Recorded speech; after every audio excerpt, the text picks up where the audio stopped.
Emir gesen mi? Benden tutma. Oradan tut ben eş. Sakın beni Ben bırakma. eşek boy. Vallahi Bora bir dakika. Bak beni dinle. Sen oradan tut ben başını tuturum. bu attı oradan Ha, tuttuğun ha. eşekti bu.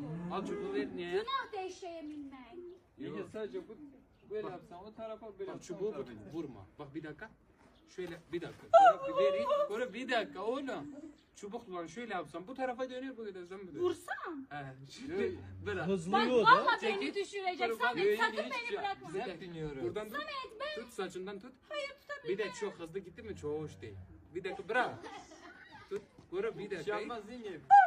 Bora ben. Benden tutarsan ben gel. Benden tut. Hido hop. Hido hop. Hido. Hido hop. Hido hop. Hido hop. Hido hop. Hido hop. Hido.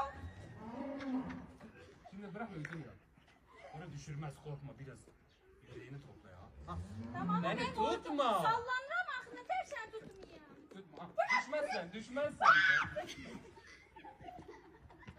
Koru çok bas. Yo yo yeter istemiyorum. İstemiyorum. Düşür beni. İn. Sen mi?